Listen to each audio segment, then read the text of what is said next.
22 दिसंबर 1887 यह एक ऐसा दिन था जिस दिन one of the most greatest mathematician का जन्म हुआ था।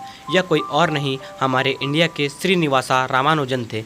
इनकी इंटेलिजेंसी का पता इस बात से प्रूफ होता है कि इन्होंने जितने भी इक्वेशन दिए उनमें से बहुत कम इक्वेशन हम डिकोड कर पाए, और जितने भी इक्वेशन हम डिकोड कर पाए वह हमें ब्लैक होल के बिहेवियर को समझने के लिए मदद करता है। लेकिन इससे भी इंटरेस्टिंग बात यह है कि इन्होंने यह सब सिर्फ 32 साल की उम्र में किया था, क्योंकि 26 अप्रैल 1920 में इनकी डेथ हो गई थी। डॉक्टर्स के अकॉर्डिंग इनकी डेथ ट्यूबरकुलोसिस यानी टीबी से हुई थी, लेकिन इनकी डेथ असल में इसके कारण नहीं हुई थी। आइए पता करते हैं। सो हे गाइस, मैं हूँ अमेजिंग फैक्ट। तो चलिए कंटिन्यू करते हैं आज के इस इंटरेस्टिंग एपिसोड को। रामानुजन का जन्म अरोडी सिटी में हुआ था, जो कि अभी तमिलनाडु में है। रामानुजन एक पुअर ब्राह्मण फैमिली से बिलोंग करते थे। उनके पिता का नाम श्रीनिवासम और उनकी माता का नाम कोतामल्ला था। रामानुजन अपने 5 भाइयों में से सबसे बड़े थे, लेकिन दुर्भाग्यवश उनके 3 भाई की मृत्यु तभी हो गई जब वह 11 साल के भी नहीं थे। रामानुजन के सबसे छोटे भाई तिरुनारायण का जन्म 1905 में हुआ था और वह 1978 तक ही जिंदा थे। रामानुजन को बचपन से ही मैथमेटिक्स में काफ़ी ज़्यादा शौक था और उन्होंने इसके लिए कोई ट्यूशन वगैरह भी ज्वाइन नहीं किए थे। उन्होंने जो कुछ सीखा अपनी किताबों और मेहनत से सीखा। रामानुजन जैसे जैसे बड़े होते गए उनकी क्यूरियोसिटी मैथमेटिक्स की तरफ काफ़ी ज़्यादा बढ़ती गई, और जब वह 11 साल के हुए तो वो इतना जान चुके थे। जो कॉलेज 2 स्टूडेंट उनके साथ रहा करते थे वो अक्सर रामानुजन की हेल्प लिया करते थे मैथमेटिक्स के प्रॉब्लम को सॉल्व करने के लिए, और उनके बारे में यह भी कहा जाता है कि एग्ज़ाम के पेपर आधे समय में ही वे कंप्लीट कर दिया करते थे। और इतने ही कम उम्र में वह इन्फिनिटी सीरीज़ और ज्योमेट्री के बारे में काफ़ी कुछ जान चुके थे। 1930 में रामानुजन को एक बुक मिली जिसका नाम था the synopsis of element result in pure applied mathematics, जिसे जस सरकार ने लिखा था। इसके अंदर पूरे 5000 थ्योरम थे और रामानुजन ने इसी बुक की डिटेल स्टडी की थी। ऐसा कहा जाता है कि रामानुजन के अंदर जो एक्स्ट्रा ऑर्डिनरी जीनियस छुपा हुआ था वह इसी बुक के जरिए बाहर आया था। 1904 में रामानुजन ने अकेले ही बर्नौली नंबर की इन्वेस्टिगेशन की और 15 इसीमल तक ORI मेसोलोनी कांस्टेंट की वैल्यू कैलकुलेट भी की, जो कि इतनी छोटी सी उम्र में काफ़ी बड़ी बात है। मैथमेटिक्स में इतना एक्स्ट्रा ऑर्डिनरी परफॉर्मेंस के कारण उन्हें स्कूल में हेडमास्टर कृष्णा स्वामी अय्यर ने उन्हें रंगाथारा प्राइज से सम्मानित किया, और उन्होंने यह तक कह दिया कि रामानुजन एक्स्ट्रा मार्क्स से भी ज़्यादा मार्क्स डिजर्व करते हैं। बाकी और सब्जेक्ट में अच्छा परफॉर्म करने के कारण उन्हें गवर्नमेंट आर्ट स्कूल में पढ़ने के लिए स्कॉलरशिप मिल गया, लेकिन बाद में वे मैथ्स को ज़्यादा समय देने लगे। इसके कारण वो बाकी सब्जेक्ट में फेल हो गए और उसी के कारण उनका स्कॉलरशिप भी बंद हो गया। कई बार फेल होने के कारण उन्होंने कॉलेज में ही अपनी पढ़ाई छोड़ दी। बिना किसी डिग्री लिए वे अकेले ही मैथमेटिक्स में अपनी रिसर्च चालू कर दी। रामानुजन के एक दोस्त CV राजगोपाला आचार्य के रिक्वेस्ट पे वे R रामचंद्र, जो कि secretary of Indian mathematics society के, मान गए रामानुजन से मिलने के लिए। रामानुजन और रामचंद्र ने हाइपर ज्योमेट्री सीरीज़, अल्फाटिक, इंटीग्रल, डाइवर्जन सीरीज जैसे टॉपिक पे डिटेल डिस्कशन किया। डिस्कशन के बाद रामचंद्र समझ गए कि रामानुजन कोई साधारण मैथमेटिशियन नहीं है। जहां एक समय रामचंद्र समझते थे कि रामानुजन के सारे वर्क्स दूसरे मैथमेटिशियन के कॉपी हैं, आज वही उनके वर्क को journal of the Indian mathematician society में पब्लिश करने लगे। और इतना ही नहीं, उन्होंने रामानुजन को फाइनेंशियली भी काफ़ी सपोर्ट किया, जिससे उन्हें हेल्प हुई अपने रिसर्च को कंटिन्यू करने में। रामानुजन मद्रास कोर्ट में क्लर्क का काम करते थे, जहां उन्हें 30 रुपये महीना मिला करता था, और वे अपने काम को जल्द से जल्द कंप्लीट कर लिया करते थे और बचे हुए टाइम में रिसर्च वर्क में लगाया करते थे।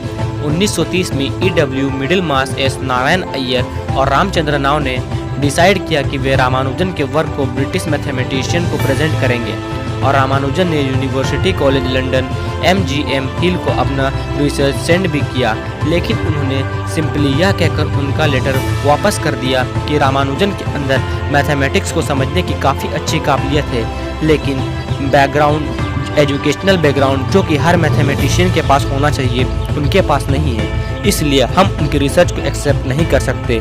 लेकिन रामानुजन ने हार नहीं मानी और उन्होंने कैम्ब्रिज के मैथमेटिशियन EW हॉस्पन को लेटर लिखा, लेकिन उन्होंने बिना कुछ कहे ही लेटर को रिटर्न कर दिया। फिर जनवरी 16, 1930 को रामानुजन ने G.H. हार्डी को लेटर लिखा, और लकीली G.H. हार्डी को रामानुजन का वर्क काफ़ी ज़्यादा पसंद आया बल्कि उन्होंने मैथमेटिशियन फ्रेंड लिटिल वुड को बुलाया और उन्होंने दोनों ने मिलकर रामानुजन के वर्क को 2.5 घंटे तक अच्छे स्टडी किया।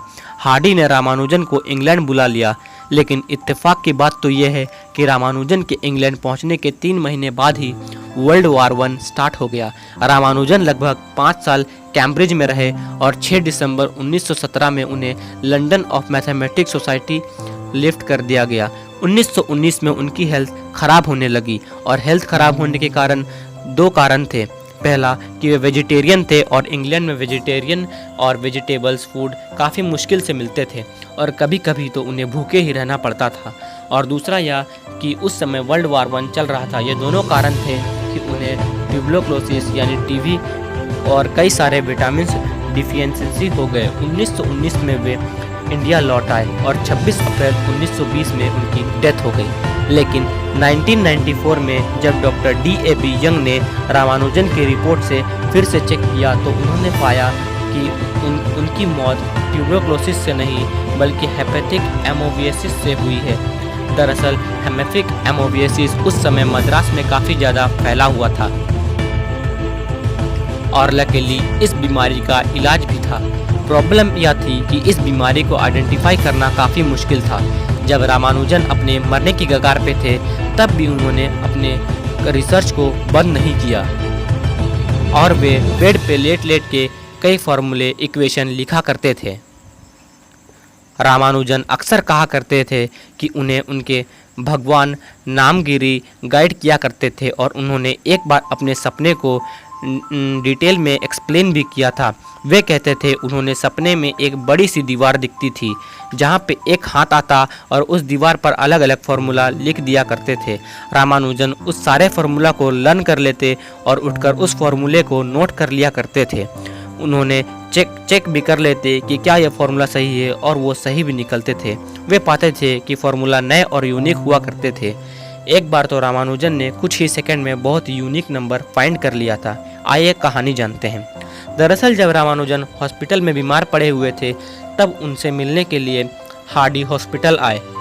वे उस टाइम बहुत ही उदास लग रहे थे तो रामानुजन ने पूछा वे इतने उदास क्यों लग रहे हैं। तो उन्होंने बताया कि वो जिस टैक्सी में आए हैं उसका नंबर 1729 था जो उनके लिए काफ़ी अनलकी है। तो रामानुजन ने कुछ समय के लिए सोचा और बताया कि ये तो बहुत ही यूनिक और लकी नंबर है क्योंकि 1729 सबसे ज़्यादा स्मॉलेस्ट नेचुरली नंबर है जो हमें मिलता है जब हम 2 क्यूब का 2 अलग अलग नंबर से सम करेंगे और इस नंबर यानी 1729 को रामानुजन नंबर भी कहा जाता है।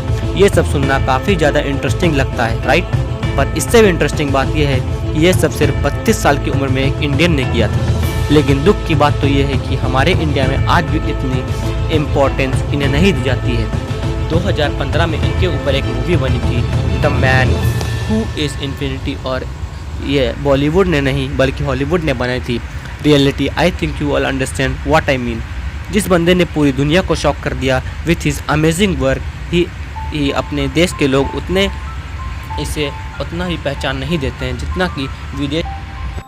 अगर वीडियो में कुछ भी पसंद आया तो मेक श्योर चैनल को सब्सक्राइब कीजिए और नोटिफिकेशन बेल को ऑन कीजिए। साथ ही साथ मुझे मोटिवेशन मिले इसके लिए वीडियो को लाइक कीजिए और आज के लिए साइनिंग ऑफ। तो आपका थैंक यू, आपका बहुमूल्य समय देने के लिए।